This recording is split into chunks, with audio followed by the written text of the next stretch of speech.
get started. All right, guys, my name is Manish Sethi. I'm going to be talking to you a little bit today about from Shark Tank to 8 figures, how to get there, and the mistakes that almost bankrupted us. So I'm pretty stoked to chat. I'm going to need to, well, you guys are probably going to see a picture of me on some slides, just disregard it. So anyway. All right, cool. Before we get going, I want to just get a survey from the audience. So who here works in e-com? Awesome. Who here's e-com business has been running for more than like 3 or 4 years? Awesome, cool. And other businesses, I guess there's service and SaaS. Great. Anything else? Courses. Courses, cool. That's right, great. So awesome. So my company is Pavlok. We make wearable technology such as the device on my wrist. It's a wearable device that helps people change their behavior using Pavlovian and operant conditioning, things like vibration, beep, electric zap, to help adjust behavior. And what I want to talk to you today is from Shark Tank to 8 figures, how to get there, and then the mistakes that almost bankrupted us. So I've given a lot of talks about like how to build a cool business, and that's always fun and stuff. But today I want to spend a little bit of time talking about why we almost died. I just find it a little interesting. So we're going to start off by hitting this play button. Can I full screen this baby? That's good enough. So, Manish Sethi, I founded Pavlok. We have over 400,000, about to hit 450. And we have about 100,000 daily active users. People use Pavlok to change their habits and wake up early. I'll talk more about that as we get deeper. Also, one of my friends told me to give me 50 bucks. I mentioned drink strong zero, so try it out and get drunk real fast. All right. So, getting to 6 figures. So I want to break this presentation into 3 parts. The first part is the getting to 6 figures stage. That's when you're like hustling, everything's hard, you're typically working on your own. And for me, that was me working in early days, kind of doing whatever I could with very little money. We're gonna split that as the first section. The second section is gonna be a little bit higher on the scaling part, where you're at the 7 figures level. That's how you get to start building your team, start to kind of identifying the core niche. And then the third level, which is getting to 8 figures, which is when you start to really have to be a CEO and stop focusing on the day-to-days and start focusing on the bigger picture stuff. So to get started, we're gonna look at the initial phase. This is getting to 6 figures. And it really started off, I'm gonna start off with the story of Pavlok. I think a lot of companies kind of start with their own little, their own story about a founder having something that they wanted to solve on their own. And for me, I used to run a blog. I would help people be more productive and get free miles on credit cards and stuff. And I did an experimentation series where I would hire somebody to follow me around and make me more productive. And the way I did that was by hiring Kara to... Every time I stopped writing, she would slap me in the face. And I hired Kara for 2 weeks, and in 2 weeks I wrote about 6 months, 4 or 6 months of work. I wrote a full book in 3.5 days. The act of having a human being sitting down next to me who held me accountable was a massive game change in my life. And what was really cool about it was I posted this video online. I went to bed and I woke up with like 80 missed calls. Somebody, apparently the word slapper in the UK means prostitute. So the Daily Mail posted this post and it went super viral. I was getting calls from like NPR, all these different TV channels. For about 3 days I was super famous. And then on day 4, the press cycle was over. Anderson Cooper canceled my visit. And I was like, all right, so what's the next stage? Like, how do I make this, how do we get back to the press cycle? How do we like build another viral post, another thing? And what I decided to do, so here's some of the famous posts. Actually, it's still, I think till today, the Craigslist blog's last like blog post is my phase. So I thought, okay, what if I took the next level and decided to take a dog shock collar and zap myself every time I went on Facebook. That would be a pretty funny blog post. So we bought a dog shock collar and we built a prototype. And right before I posted the prototype video online, I thought to myself, this is really interesting because there's a million wearables out there that track what you do. And this one's actually changing what I do. Maybe there's something deeper here than a funny blog post. Maybe there's something that can turn into not just a business, but like a thing that will help people. And that was the beginning of the prototype. From that prototype, I was able to pitch a few investment incubators. And an incubator invested in my company, gave me 1.5 years office space, as well as free hardware workers to help me design my prototype and get it to production. And this prototype that you're seeing here, It was literally an off-the-shelf prototype of a dog collar that we just ripped apart and hooked up to an Arduino unit. It was nothing, it took less than 12 hours to build, and I just had a friend who knew what he was doing. And that was enough to set off an 8-figure company. And so one of the core parts, especially with like invention e-com businesses where you're trying to build your own products, is try to, and with SaaS businesses as well, where you're trying to you want to create a prototype, something simple, a base case, a thing that works.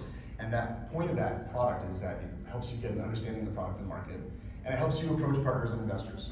If we didn't have that basic 15-minute prototype of the dog shop collar, the Pavlok would never exist. So from that and that prototype, we were able to turn that into an Indiegogo, which helped us launch and get us to our first six figures hit. And so the first Indiegogo went live in 2014. It was Reddit's #1 post as, "This is the worst Kickstarter I've ever seen." In flagrant, shockingly in flagrant. I love that thing. It was amazing. So I want to talk to you a little bit, so to summarize kind of the core parts here, it's that when you're looking at the beginning phases, and I think most of us are out of this phase, so we don't need to get too deep into it, but like in the initial 6-figure phase, you're going to be hustling a lot, but it's really important, especially with e-com and SaaS, and like it's to build like a basic works-like prototype and get that going, so you can use that to get yourself to the next level, start to get investors, and really key part is identifying the market. We'll talk a little bit more about that as we get to the next slides on the 7-figure stage, but for right now I'm going to jump into the mistakes that we made and things that if you're in this stage right now, it would be a great idea for you to be aware of. So I'll start off here by, well, I'll ask a quick question. Who here has trouble with delegation versus really like delegates sometimes too much? Who here has trouble with delegation? You like to hold control. And who here sometimes lets people do stuff without vetting their employees? Yeah, right. Thank you, Scott, for being the worst of both worlds. So for me, I'm definitely in the camp of, I'm very trusting, and at the beginning of the days, I would hire anybody who worked for me, which meant that I was often hiring really low quality staff who were 21 or 22 years old and giving them a lot of responsibility. And that was a big problem, especially in the early days where I started to let my team do a lot of the work and I started to disappear a little bit and like let them be handling the work when I was going to conferences, presenting, and meeting investors.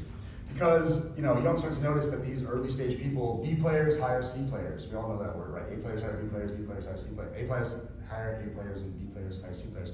So we hire these programmers who then need help to get programming, so they hire another programmer, and then they start creating this technical debt. And more importantly, the ones who were the first ones there, like 19 and 20 years old, think that they're so powerful and so important to the organization. And what happened was one day I came back from a conference and all 5 of my middle management was like, which was ridiculous in like a 6.5-figure company to have middle management. Basically like sat me down and said that they needed a huge share of equity, they needed like XX raises, and it had to all be done. And I spent about a day talking to them and talking to the staff that they were working who they'd hired. And I found out that they weren't doing anything. My managing staff, my core team, had been leaving the office at like 3:15 p.m. every day and going on like massage and spa adventures. So I had to let everybody go to reset the company and basically start taking, working myself back into business. So one of those that was a big problem, probably set us back like a year. So just be careful. It's great to hire people who will work, and good people often will work for free when they're young. And you need to find people like that, but just be very careful about hiring anybody who will work. Then another problem that we made, especially in like hardware e-com, is making long-term choices that are hard to change. This is true across anything, but for us, we decided to save a little bit of money on FCC certification on our first Pavlok 1. I apologize to everybody who had a Pavlok 1 out there. Because we decided to save money by going with this pre-certified FCC module. We put it into production, got like 10 or 20,000 units, did all the tooling, and then we're like, all right, well, people are starting to like our alarm feature, so let's go ahead and add the ability to have multiple alarms. So we write the code for it, and then we hit compile, and it says memory exceeded. Because there was like 12 kilobytes of memory on this chip. And there's no way for us to add 2 alarms to this chip. And there was already a production line of several 10,000 unit batches, and we could not change it. And that small problem meant that we had a horrible first product, and there was no way to get out of it until we had to re-engineer the whole thing. So in the early days, just be very careful of long-term choices because you're very agile when you're young. So the summary here, besides mistakes, the key part to get out of this phase is to start with intriguing ideas, get to prototype as soon as possible, and then use the prototype to hire and fundraise. And that's it for 6 figures. So I imagine most people here in the audience are in this between 6 and 7 figure, like early 7 figures or late 6 figures. Sorry, who here is making like somewhere between like mid 6 and early 7 figures? Is that basically everybody? And then a few people doing more and a few people doing less. Great. So I think this stage will be really key for a lot of people. This is probably the majority of the time Pavlok was in the 7-figure stage. So there's goods and there's bads about being in this stage. So I'm talking about 7 figures versus like a small stage, early stage 7-figure company versus being like a large company on this chart. And so the bad part about being a smaller early company is that you have a lot less capital, but you're a lot more agile. And this happened a lot with us. I'll talk about that in the next slide. You get a little bit less quality staff, but you have no low quality staff. And that's a key part that's really good when you're young. Because like basically once you have more than 20 or 30 employees, it's extremely, extremely difficult to change the culture. And once you have more than 50, it's basically impossible to say. And so like, we were able to fix the laziness of our company by getting rid of a few people at our staff and reiterate and build better staff, and now our teams are magic. But if I had 40 staff members, that couldn't have happened, right? And so that's a really good part about being in the stage. I really enjoy this part, it's a lot of fun. And then the last part is you don't yet have product market fit, you're sort of just hustling to early adopters, but you also have a lot of space to experiment in your niche. And this is the part of the phase for our company which helped us really start to scale, was niche identification. And it really comes down to this crossing the chasm chart. So if you haven't read this book, it's called Crossing the Chasm. It's about the the product life cycle as it goes through the market. Anybody here familiar with this book? Probably a few people. So when we look at Crossing the Chasm, like basically you have a bunch of people. You have the innovators and early adopters. That's probably people like us. Whoa. Okay. Then you have the early majority and late majority. So these are people who are using Netflix now, but not like after their friends did it. And then you have laggers who are like still using VHS tapes, right? And so what the majority of people think is that when you start a product, an innovative product, or something new, you're gonna start off by selling to the early market, early adopters. And then they're gonna pass that information along to the majority, which will become the whole market. But that's actually not true. The issue is that there's a giant chasm here, because these people don't really care what these people do. In fact, these people don't like those people. The things that they're buying are not the same things that they're buying. And I'm sure like if you ask all the people who bought my first Pavlok 1, the early adopters, like rarely are they still using it. They've jumped from product to product to product to product. Instead, what you need to do is solve getting it to the whole product solution. And you see, it's not about the newest things, it's about complete solutions and convenience. And so for us, that really hit the head when we launched the second campaign. Same hardware, more limitations, almost the same price, triple the sales. How did that happen? What we realized was that people were confused by our initial product offering, this wearable device that helps you change your habits using stuff. Instead, they just wanted this one was clear. Do you sleep through your alarms? Stop sleeping through your alarms. Done. This product became a real kickoff point. And to be honest, if I were to go back in time, I would have taken this information and gone all in immediately. Instead, I dilly-dallied for 5 years before we really keyed in on the fact that the alarms were the thing that were really making us sell. And that's our biggest product right now, the shop clock. And so this was our product that helped us start to cross the chasm. And when you look at it, this is the crossing the chasm, like what it takes to move to cross the chasm are these stages. It's basically, you're choosing your target market. You're starting to understand the whole product concept. That's like a complete solution rather than just being a tool in their arsenal. Positioning the product properly. For us, that was saying, okay, are you a heavy sleeper? Are you hard of hearing? Or do you have a significant other who hates that you hit the snooze button all the time? Like, we can solve that product in a complete package. Just buy this thing, install the app, push the button, and you will wake up with no chance of failure. That was a real big part for us. Building a marketing strategy obviously is important. Selecting the most appropriate distribution channel and designing the pricing. The channel for us when we started triggering it on Amazon and using a marketing strategy of approaching other Amazon products that had vibrating alarm clocks or heavy alarm sleeping clocks, that became the thing that really changed the game for us. But a lot of mistakes here can really destroy your company. And unlike in the early stage where a small mistake and your company's gone, doesn't really matter because you spent 6 months of your life. At this point, you have a lot of staff, families, and people that you really have to take care of. And these mistakes can kill you, and they really fuck with you inside. So let me start off by talking about Shark Tank. I don't know if you guys have seen this. It's a pretty interesting episode. It's an offer. It's not that there's a problem now. Damn. There's no problem. So Tom's wonderful is that we're not focused on the money, we're focused more on the staff. Focused on the money? No, I'm here to make money. What if Our biggest culture break that house around the world. And Mr. Wonderful, I can't work with him. Why not? I'm just worried that he's working You don't like him. I do like him as a person, but I feel like as an investment company, I'm really bad. Manish, you didn't want to offer today. I absolutely want to offer. You just need offers. What's the structure of that offer? The structure is actually quite good. What's the person? It's the person. I feel like I would take an offer from anybody besides Mr. Wonderful. Manish, you're in. Get off.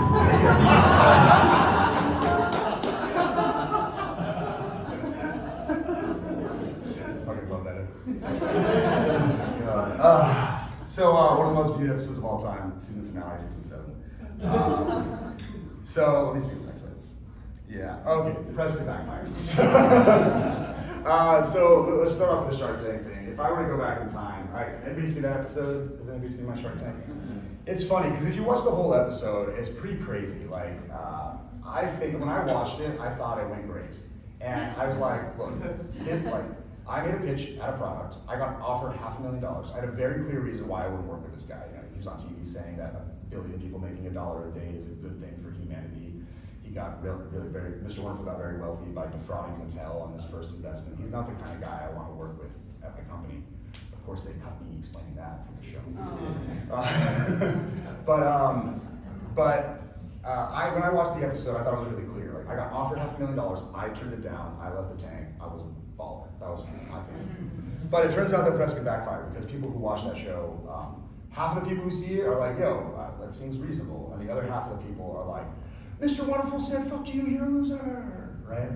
And unfortunately, the whole product solution requires you to sell to those people as much as the people who are able to understand the nuance. So what happened though was that while sales did go up right after the episode, unfortunately, 39 people left us a fake 1-star Amazon review that night. So we went from 4.8 stars on Amazon to 2.9 overnight, and just dumped our sales. Then the death threats started coming in. Those were odd. I don't know how often I should tell the story on camera, but these people started calling me. They started getting weird for like weeks. They would just like talk. They wouldn't talk. They just call, and then they would just like say things like, "You're gonna die," and then they started saying weird things like, "I'm gonna kill your mother." How do you know? My number is searchable. If you search my name, it's not that hard to find. And I'm not sure who it was. But yeah, I had to pretend to masturbate to them, talk about it on the phone. How are you gonna come on What are you gonna do with it? My body or her body? Together. They stopped calling pretty quick. Oh man, this is great. Okay, so Prescott backfired. And a second part of this is that in retrospect, what I learned from this event is this. It's that on Shark Tank specifically, I'm in the Shark Tank Facebook group. You have to have been on the TV episodes to be in it. And like 75% of the deals that can close on the show don't actually close afterwards. And I should have just said yes and then not signed the deal at the end, because I think it would have been better for me in the long-term cycle. You know, I used to have a lot of like, I don't know, like, there's like a word, like I used to really care about like the thing I was saying about what he was doing, but really I realized like it really set back the company a lot, and it really made it so a lot of people who could have had their problem solved with our product didn't buy that product, and I really feel bad for the people who didn't get the value out of quitting smoking or using it to wake up. Then this is a huge thing that occurs. This is one of the biggest problems we had at our company, and there's a few like periods of we were dead within a week at our company, and all of them appeared in this stage, the 7-figure stage. And this is one of the two like real death moments. And it was a very odd day. So like every month we were always out of cash when we were about to pay for the salaries at the beginning of the month, right? And one day I'm like on my way to work, I look at my bank and it's like maxed out, zero credit card balance, about $1,000 or $2,000 in my bank. And payroll was due like the day after for like 60 or 70K. And I was like, shit, we're gone. This is it. I cried tears and a pizza for breakfast. Get to work, check my phone again, and there's an exact transfer from Amazon for exactly the amount I need. Like 62K came in and I would have been like 61K. I'm like, thank you. But also, what the fuck? Like, what the fuck? I started thinking about it and I was like, this actually happens every month, doesn't it? It's never been this like extreme. But we're always in a bad situation at the end of the month. So I started thinking about it and running these numbers. And I was reading this book called Scaling Up at the time that was talking about the cash conversion cycle, and I started looking into it. So basically, we had negotiated a deal with our suppliers where we would pay them 60 days after they shipped out a product. And Amazon, we were on the old Amazon Vendor Central, they would pay us 60 days after they received the product. There was a 3-day shipping day. The solution to fixing my entire company was not to market strategy, sell better, influencers. It was to call my supplier and say, yo, dude, can I have it at 63 returns instead of net 60? He's like, yeah, I don't care. Instantly, the company was fixed. Instantly. That's small change happened. There's so many stories about companies that migrate from monthly payroll to bi-weekly payroll that completely fixes their cash flow and allows their company to soar. And so one of the biggest things I've found is that understanding your cash conversion cycle, especially if you're buying inventory, is so critical that like people don't realize that if you buy products from China and you pay up front, that means that the faster you sell, the faster you go bankrupt. You cannot win if your cash conversion cycle is -1. That means you pay before you sell. You cannot scale. The only way to do that is through massive investment. I always laugh at these big hardware companies that raise a lot of capital and then have these horrible cash conversion cycles because if they succeed, they lose. There's no way to go profitable. Does that kind of make sense to you guys? It's kind of weird in the head. Like I had a friend who was in Walmart. He sold so well, like smart gloves, that he went bankrupt in 6 months because Walmart would pay him 120 days after they sold, whereas he had to buy more supply immediately with his cash. And when they sold really well, he had like legal requirements to supply them with more product. So it ended up being a very, very bad problem. Yeah, and then one important thing that happened to us, don't be afraid to make big changes when necessary. In a similar vein, a couple of years after this, I ended up landing in Budapest, and we were going through a cycle of having a lot of new product being launched, overspending on a lot of stuff. And I landed in Budapest and realized that while I had an apartment, I had no credit and I had negative money in my cash bank. And I had no way to eat that weekend because I had no access to capital for 3 days. I laughed, I went to a grocery store and I had to steal bread. I sat there like Aladdin and I was like, what do we do in this situation? I've always been very bad at firing people. I've been very uncomfortable with that. But this was the moment where I was like, all right, it's not so hard to fire people when you're broke. It's just like call up every employee and say, hey guys, like you can work. I can't pay you anymore. So we went from 20 employees to 7 in a day, and it was totally fine. We had to do horrible things, like people who bought our product on our website, we wouldn't ship it until they asked them, hey, where's my order? Because we didn't have supply. We'd have to oversell on Amazon because we would get cash faster than we would from our customers. It was not a good time in the company, but it was a drastic big change. Firing everybody, like not delivering on products in the fulfilled time. But if we didn't do that, we would have gone like the Pebble route and just gone self-destructive. And I wouldn't like that either. So don't be afraid to make big drastic changes when necessary. So one of the biggest things, the biggest takeaways I found in this stage is that if you're working on a product, it's to find and achieve product market fit. That's the really big goal of this phase. And you're gonna need to hustle hard to speak with customers until you get the cash flow. But always be aware of your cash conversion cycle and really do focus on the chasm, on crossing that chasm. Because once you break through it, everything becomes a lot easier in the next stage. And that's where we get to scaling to 8 figures. So this is the first time that you have to be a CEO, but also you get to be a CEO. It's less about focusing on the day-to-day work and more about focusing on the bigger picture stuff. And so the job of the CEO, of course, as we know, is to impress investors. You want to make sure you have a huge follower amount. And then as soon as the numbers make sense, you sell the business. That's not the job. The actual core job of the job of the CEO is vision, money, and people. And Peter Drucker, he says it really well. He says that the CEO's link between the inside, that's the organization, and the outside, that's society, customer, economy, and technology. Inside, there's only costs, and results are only on the outside. And what that means is that salespeople work purely on the outside, pitching people, and people on the inside, like developers, are working purely on the inside of the organization. As the CEO, your job is not to be only on the inside, and it's not to be only on the the outside, you need to be connecting those two things. And that means that like, while I will be helping double check the colors on our website, I'll also be here to talk to you guys so I can understand what are other partnerships I can make or what are other sort of use cases for my product. And this also means that you're gonna have to start delegating more, but also delegating better. When you look at the idea of a CEO being vision and people and money, money are your resources and your vision, and your people are your culture. And this is kind of like building a automatic Zapier system rather than doing the work individually one by one in Excel spreadsheets. If you build a proper culture, it automatically creates great employees. You don't have to do the work individually for each customer. A great vision with great people and sufficient money is a legendary company. And a little bit about how to maximize culture with limited resources. So what we used to do is look at the world as like a organizational pyramid where we start by hiring these like good staff who would then hire lower staff, you know, that standard organizational pyramid. All of us know that that won't work for us because we can't afford, you know, $50 million CEOs and stuff. What I found that was the best solution for us, what really helped us scale up from mediocre employees to great employees, was to find really, really good people to be our leaders as directors. They don't always have to cost a lot. I mean, if you pay more, it'll be a lot easier. If you don't, you'll have to probably go abroad and you'll have to do a lot more filtering. But finding a couple great leaders to be directors who build out the initial systems and processes and let them build their teams, that has been a really big key for us. As long as the guy is an A player, then his staff will be A players. And you have to be very wary of that first guy. But once he's proven himself by hiring a great trusted person, by being a great trusted person, let him roll. They'll be very loyal, they'll be very good, and they'll work very well in the organization. And it propagates.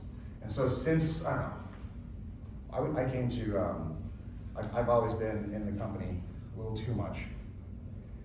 And I'll talk about that in a second. I've always been in the company a little too much, and this year I went on vacation with Brills. We went to Japan, and right after that I came here to Bangkok. And I looked at our sales and they went up.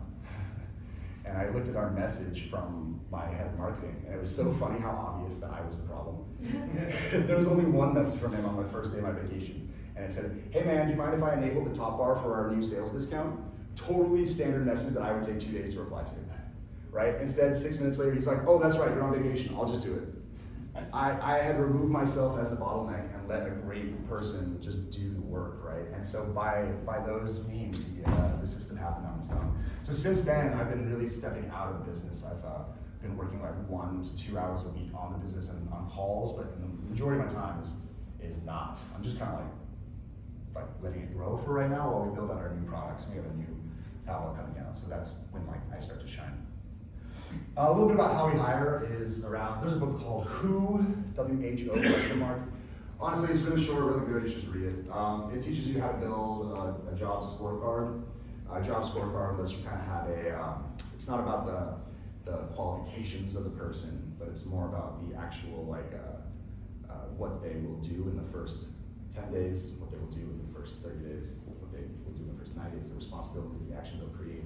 You kind of create a measurement system that's really not based on credentials, but really based on their activities. And one core part that we do from the book is we ask them to set up calls with their previous employers who can refer the person, and we have them do that. So talking to other people about the past work that they've had has been really powerful for us. And then we actually just use angel.co to hire. We found really, really good staff there, so that's kind of been our core place. So we like that place for posting jobs. All right, short summary here is that the CEO sets culture through vision and hiring. Be intentional with culture so that the right standards evolve, and use the inverted pyramid technique to maximize resources while building a remote team.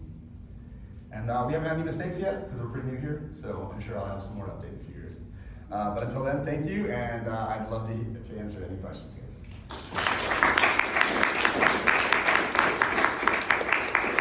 We've got about 20 or 30 minutes for questions, so I'd love to answer them. So let's start with you. Did you consider fasting for the health benefits instead of stealing that bread? I was fat back then, but yeah, it's funny. I just felt like Aladdin. It just felt really funny. Did you manage to get rid of those 1-star reviews? You know, the original product, obviously we built a new product since then. So the first Pavlok 1 Amazon listing has disappeared. So no, we were never able to get rid of them. No, we have like, this is kind of what I've been talking about. My whole goal of this DC event was to find new processes for getting better reviews. We used to use the Amazon insert where it's like, leave us a review, you get a $25 gift card. That was fantastic until they told us to stop. So we stopped because that will get you banned if you do it. I don't recommend it. So right now we've always had a little bit of trouble getting our users to solidly review us properly.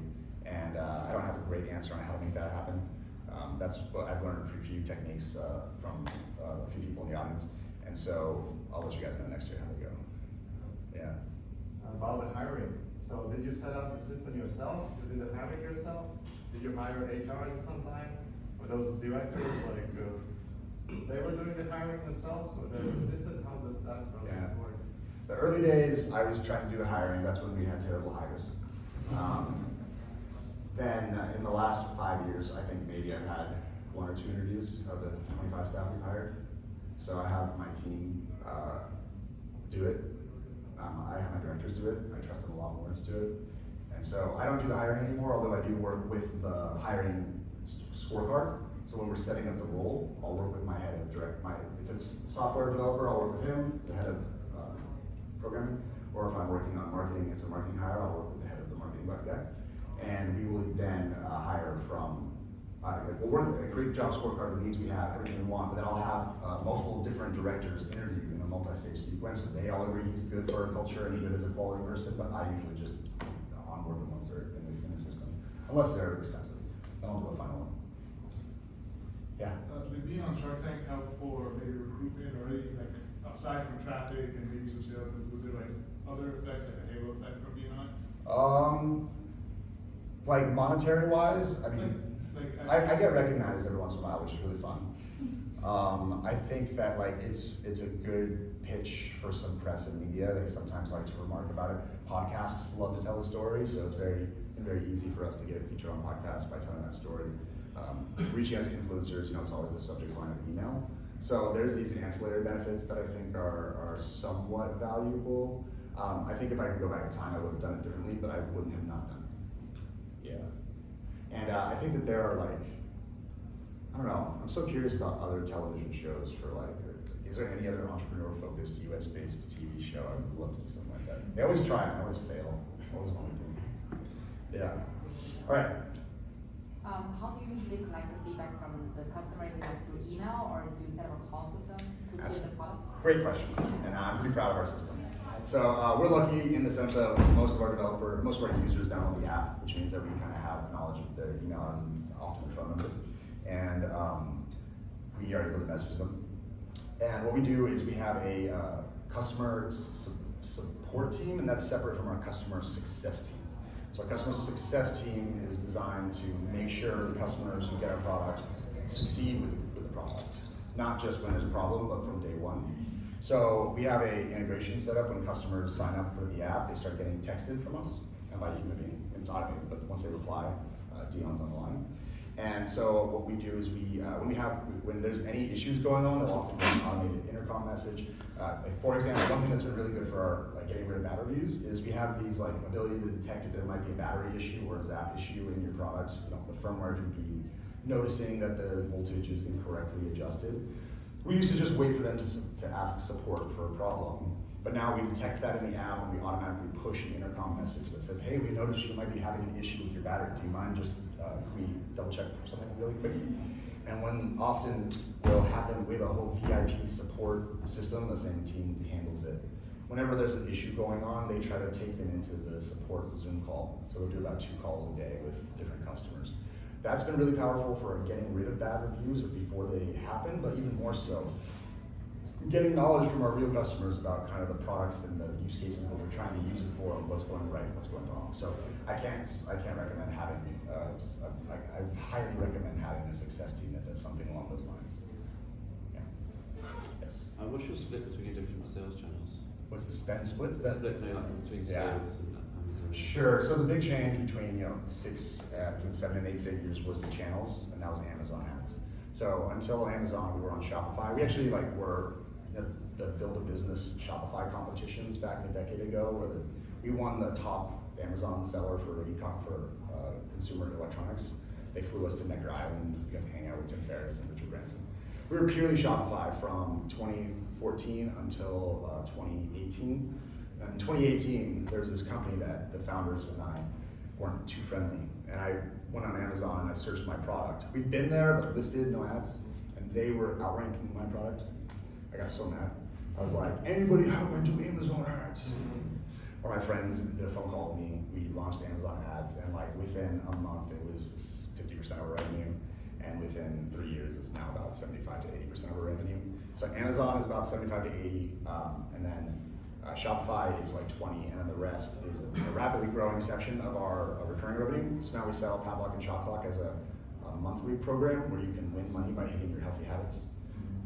And we have a six-figure MRR, not monthly, annually. So it's slowly growing. So that's our split. Yes, sir. Just one comment. One way I look at negative reviews is I see that as a cry for help. Like the person had the expectation, and one way or the other, the expectations were not met, and the person is just expressing frustration. Totally. So once I told this to my support people, it's not like assholes who are destroying our product. There are people who need help, and we need to go and help them. So that was a good way to frame negative review. My question to you, actually two questions. First is, do you use your own product? Mm-hmm. And second is, we all know the pain of growing on cash flow cycle. Did you consider like external financing with loan, be it with bank or private loans? Sure. Alleviate the pain? Sure. So to answer your first question, yes, I use my product, but I don't use the alarm clock feature, which is really disheartening to me because it's the majority of our use case. I use it for too many like tabs on Chrome, using Facebook for more than 10 minutes per hour. I get Morse code vibration of the first two letters of the person who Slack messages me. I don't speak Morse code, but I did very quickly learn that if it's 2 dots and a dash, I do not need to check my Slack, and if it's 1 dot, 1 dot, 1 dash, then I better get on Slack right away. So that was pretty cool.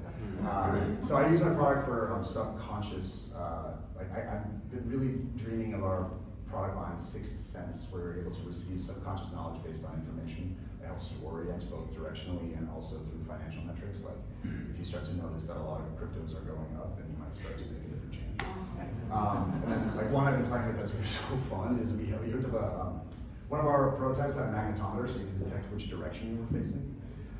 And every time you walked towards north, it would set up a vibration in your wrist. And so I would wear it every day, and I got kind of like I didn't need to look at maps anymore. So that kind of stuff was fun. So I've been using it for definitely the innovator side, and not the whole product solution side. Then the second question about financing is, yes, I've taken a lot of loans to survive. We took a lot from Shopify, a lot from Stripe. We basically took every loan we could to survive. That was not a guaranteed payback period, but finally we went to it. Yeah. So as you've scaled up to this audience, it's not at that early part of the bell curve, more like the majority, the laggards. And considering that you've got a pretty unique product offering, that's like really the only one or the first one in its own category or subcategory. How much of your marketing efforts you're used to like educate the market that this is a solution that you might not be aware of? I'd say not enough is the answer. And I'd say that we're definitely not in the whole product. Like we're still, we still shock people, right? So we're still an innovative product that's not reached the whole mass market. We're just better with one specific use case. I'd say that the education side is almost certainly flawed on our end, and it's something we've been really working on this year, hiring bloggers, marketing team, and using influencers to kind of explain the story rather than just doing a static image. So this year has been a better year for education, but it's been purely limited to that use case of waking up, which is a lot easier and clearer for some people, but also doesn't really hit the mass market. One thing we're working on now is building a whole product solution extension to our line. So we're building our first non-wearable device. It's a bedside alarm clock that uses light, kind of like the Philips Hue light bulbs. And the idea is that if you use this cool, if you use Pavlok cool, or if you use both, then they start to integrate together. Lights go off, the sensors detect your motion, and if that doesn't work, then this app goes off. And so that's kind of like the extent, like now that we've got like our foothold into the whole product solution, we're starting to kind of extend it outwards. With the Amazon ads, did you notice any particular type For example, like video ads or headline ads were like your bread and butter? You know, to be honest, it's so confusing. It's like 80% of our sales are people searching for Pavlok. Which is so confusing to me because like, why were they not buying it before? I don't understand. So it appears what we think is happening is that a lot of people are seeing our Facebook ads, then they often go to Amazon and they type it in. But then we started turning, I think a lot of it also was word of mouth. We have a massive amount of word of mouth. But besides that, we've had just a few keywords we've been able to promote on, and a few specific products like these like bed shaking alarm clocks. Those two have been somewhat successful. A new thing that has become quite successful, we started testing influencer video ads in the feed, and it's really early stage, but we're seeing like 3 or 4x ROAS on those. Have you tried Amazon DSP ads? Yes, we have, and those have been pretty profitable. Not enough spend for us, but I think we have something around 6x ROAS on DSP, so it's been quite good for us. Yes. What do you think the biggest moat is for your business? Is it like your brand or patents, or how do you protect My moat? Good question, man. It's been 10 years. I'm still safe. The answer is I don't know. The biggest moat for our business so far has been that other companies are not willing to zap, and maybe those bad reviews were good for us in the long run. Who knows? The biggest moat in our business, I don't think there is enough of a moat in our business, and that's why we're trying to create these multiple product lines with better products. There are new products that come out now that do compete with us, and our biggest moat is we're better than theirs, but that's not a big enough moat. So right now we need to extend our product and get more different, because I don't want to die because of one product. And 2 questions. First, what's next on your agenda? And the second one is, can we test your product? For sure. Thanks, Josh. Next on my agenda is I'm here in Asia for a while. Like from the business perspective, we just launched Shot Clock 3 on Indiegogo. I'll show you guys. Which I'm really excited because it allows us to enable a lot of things I've been wanting to do.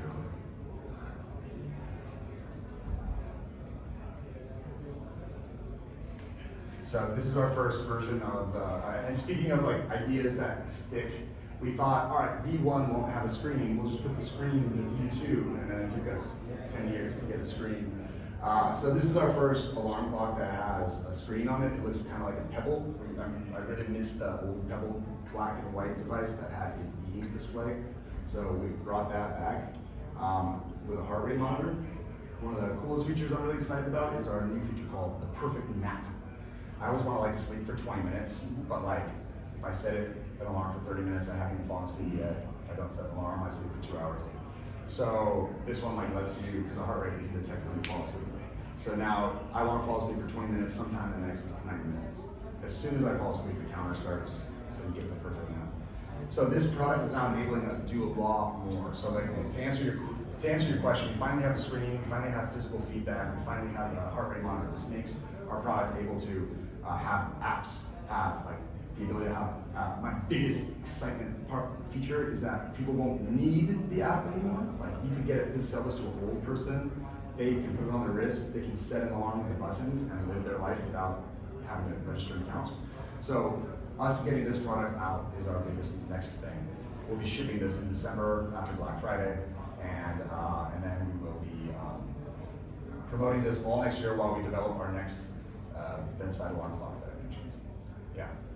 And then, is there another question? Second one was, can we test? Oh yeah, for sure. Yeah, just press the middle button. Put on your forehead. Once you see red.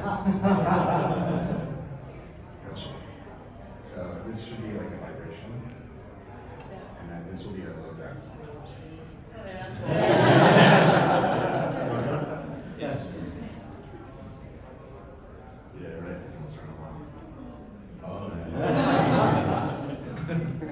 Yeah, and one of the coolest things about this new one is you ever use those TENS devices, those like massagers? We have that capability here, so rather than just being a zap, we can create touch, like vibrations, squeezes, punch.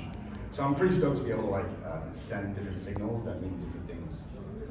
Have you considered branching out to more the medical space where you're zapping because you're noticing an anomaly, maybe the drug strategy around that? Actually, we started off focusing, in fact, the whole Shark Tank pitch was around the medical side. So our product is a class 2 medical device, which means there were aversion therapy devices that were FDA approved in the past. Basically, you smoke a cigarette while you get a zap. Your brain creates an association between the two. Like if you get drunk on tequila and get sick, you don't like tequila anymore. So we have a really high success rate on smoking cessation from people who stick through our 5-day program.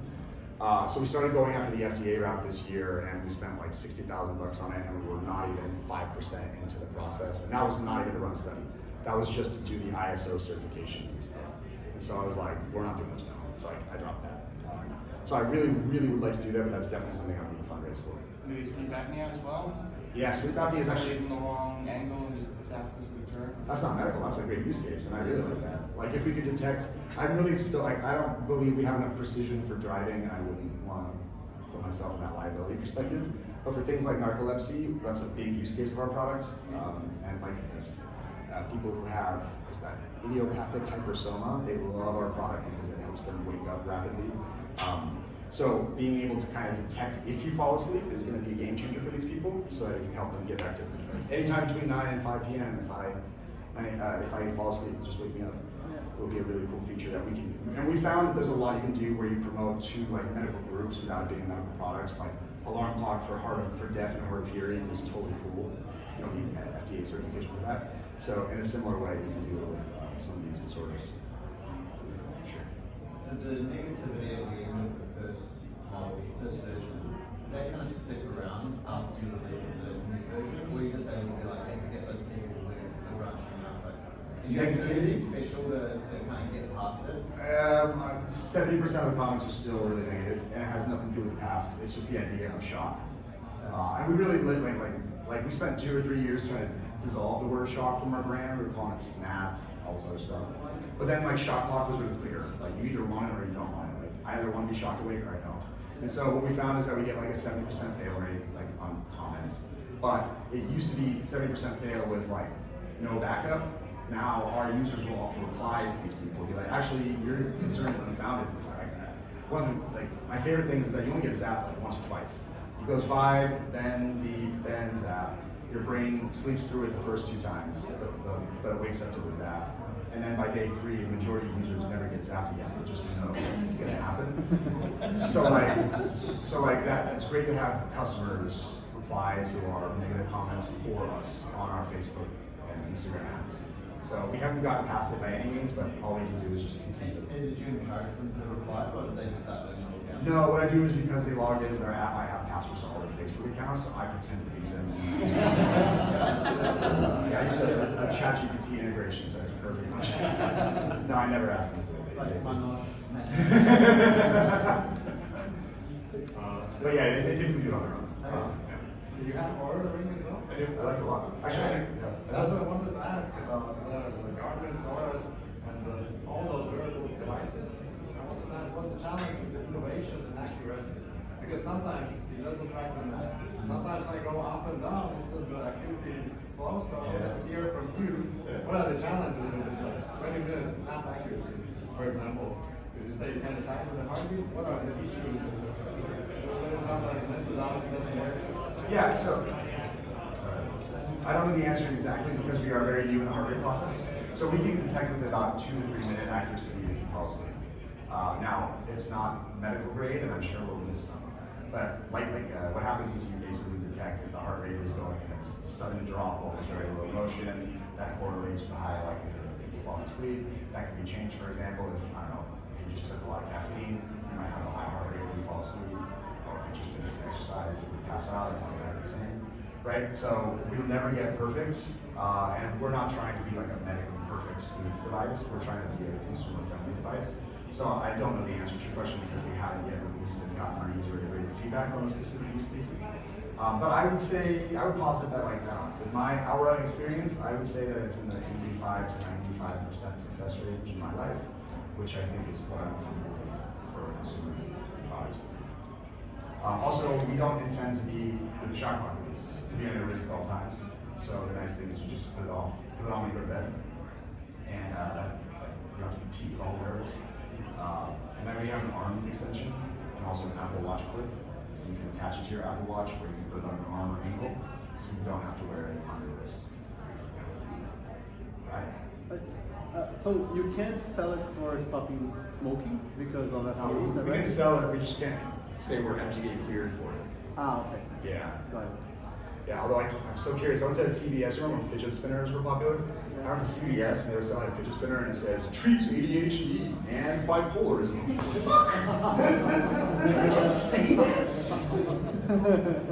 Okay, I'm just trying to go. We got 5 minutes, everybody. So I'd love to answer a few more questions if there's any left.